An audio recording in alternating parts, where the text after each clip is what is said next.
Good morning, boys and girls. I just made a healthy choice. I got 10 hours of sleep last night. Sleep is very important for your health. When you sleep, your body does lots of amazing things. Your body grows while you're sleeping. Your brain is developing while you sleep. When you get a lot of sleep, your mood is improved. You feel happier. You're not so grouchy or irritable. And it helps you have more energy. Think of all day long, you're active and you're moving and you're learning, kind of like if you were playing on your tablet all day. At the end of the day, you need to charge your tablet. You plug it into the wall so your battery can recharge. And that's what sleep does for your body. Sleep is recharging your battery. And when you do that, you're better able to focus as well. Now, during this time, we've been home now for close to 2 months because of the coronavirus, and sleep is a very powerful way to fight disease and infection. When you sleep, the cells in your immune system are able to detect and destroy those germs and help keep you healthy. So when we get 10 hours of sleep, we're able to fight infection, and if you are sick, it's also a time when your body is able to help heal yourself. So sleep is very, very powerful.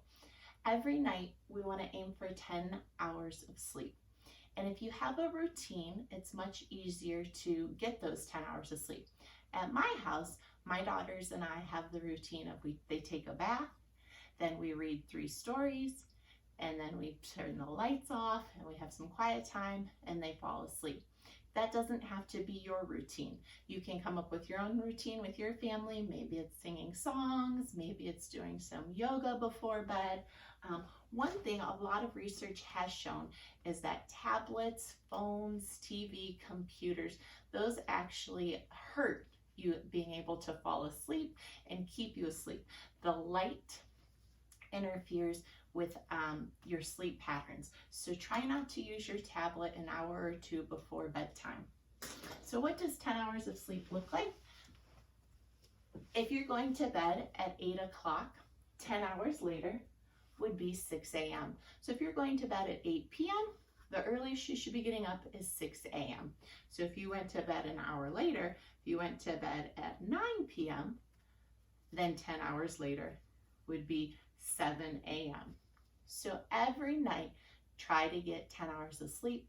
It's not only going to help your brain, help your body, help your mood and your energy level, it's going to help fight that disease and infection that's really prevalent right now in our society.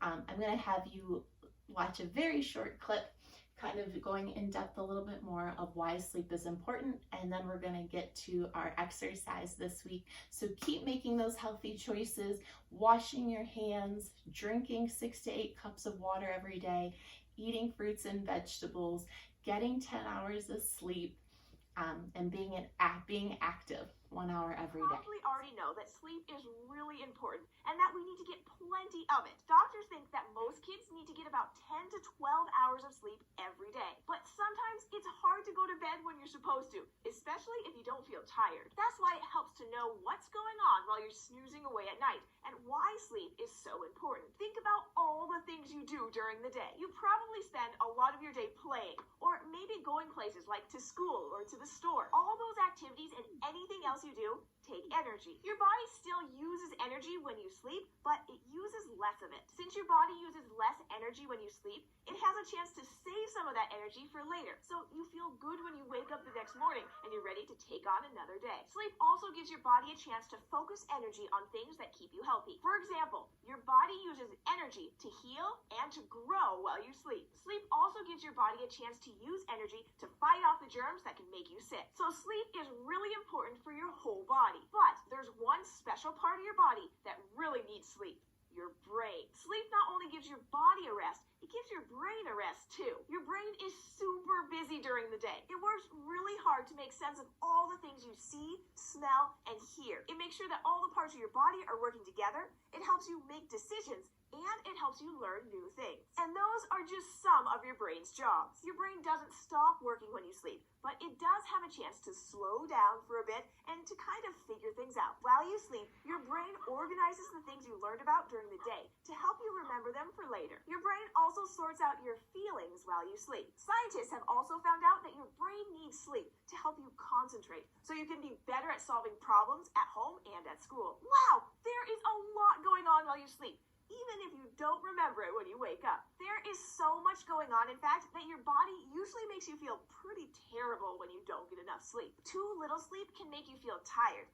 and it can make it harder for you to concentrate and solve problems. And since your brain helps sort out your feelings while you're sleeping, you can also feel cranky or crabby when you don't get enough sleep. So what can we do to make sure we get enough sleep? First, doctors and other sleep experts say you should have a sleep routine. That means we should try and do the same things every night before we go to bed. A sleep routine helps your body realize that it's time to go to sleep. A good routine might include reading a story, having a bath, or maybe listening to some soft music. It should also mean going to bed at about the same time every night and getting up about the same time every morning. That's one of the reasons it's important to have a bedtime. One thing that shouldn't be part of your sleep routine is watching TV or using a tablet or phone. That's because the special light from their screens can send a signal to your body that it's daytime, even when it's really time for bed. So now you know why it's so important to get a good night's sleep.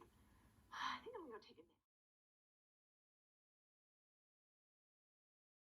I hope you have a much better understanding now why sleep is so important and why we need to get at least 10 hours of sleep every single night.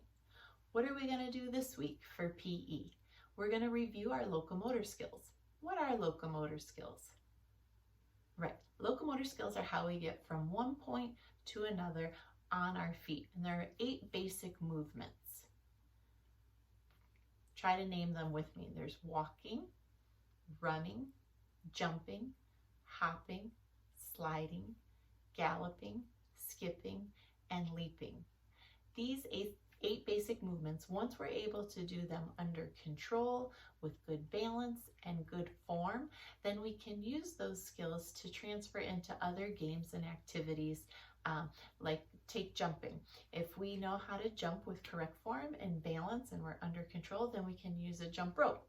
Or we can use the skill of jumping in basketball when we do a jump shot, or when we jump up to get a rebound, or maybe we use jumping in gymnastics or dancing, or when we're the goalie in a soccer game to save a ball or to head a ball. So all of these locomotor skills, as we get older, we'll put them into game situations, and so it's really important we learn how to do them correctly without any other distractions, so we can do them all by themselves. We'll get really good at them now, and then as we get older, it will transfer to those other games and activities, and it will make those easier for us. So the first game we're going to do today is called Roll the Dice Locomotor Fitness Fun. So you're going to need 1 die, and if you don't have a dice or a die, you can take a plain sheet of paper, fold it in half, and then fold it into thirds.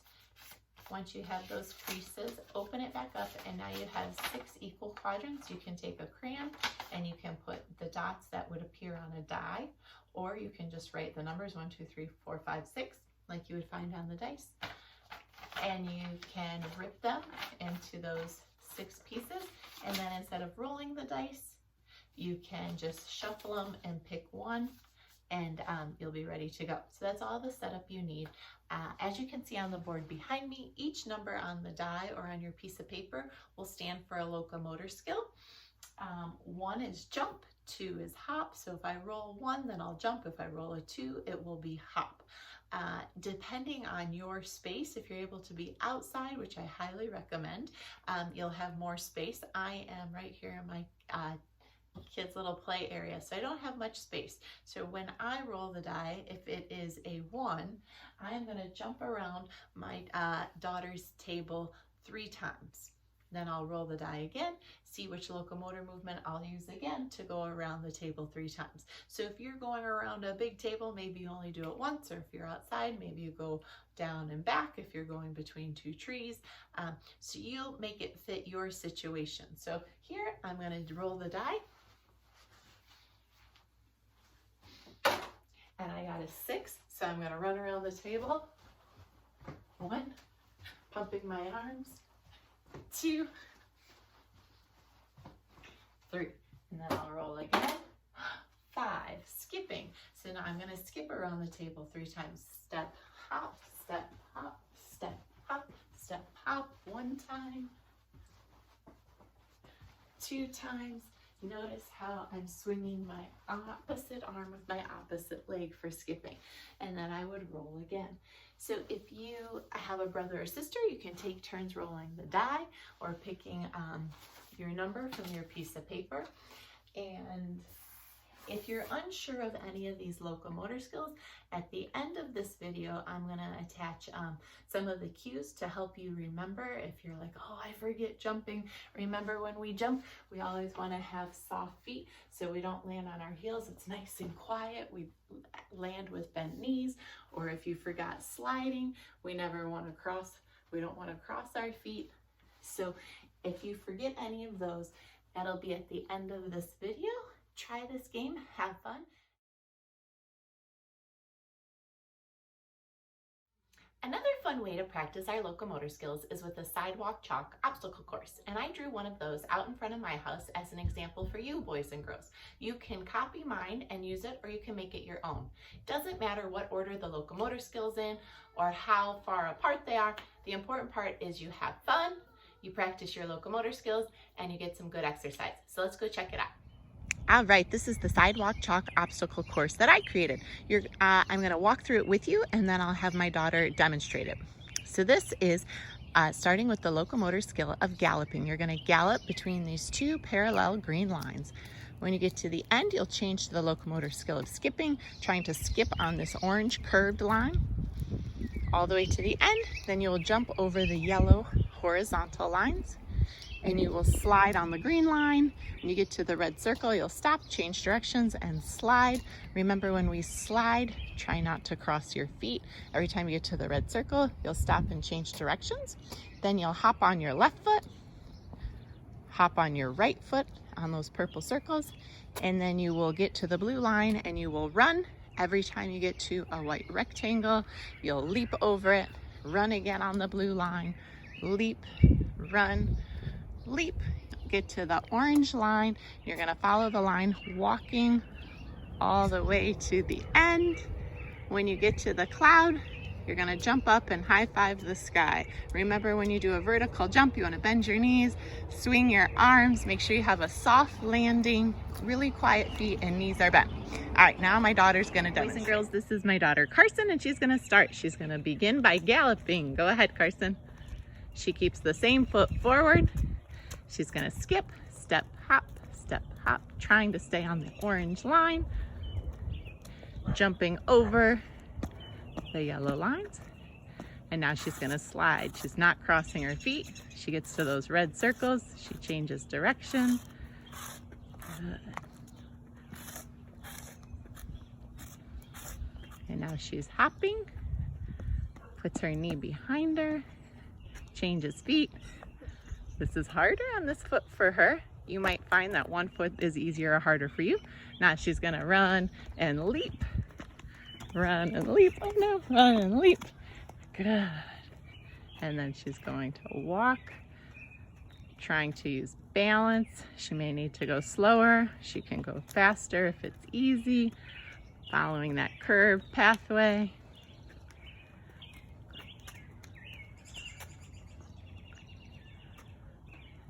When she gets to the end, she's gonna jump up and high five the sky. I love the way you show us again. Put your arms behind you, bend those knees, swing and jump. Awesome job, Carson. All right, boys and girls, it's your turn to make your own sidewalk chalk locomotor obstacle course.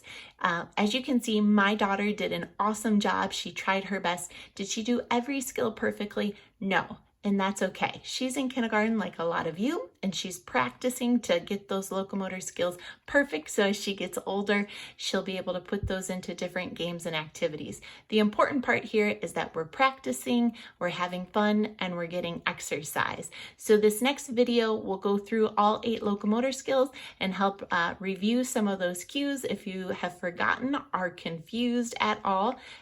So have fun. I hope you have great weather. All of us have great weather this week, so we can get outside and make our own sidewalk chalk obstacle course.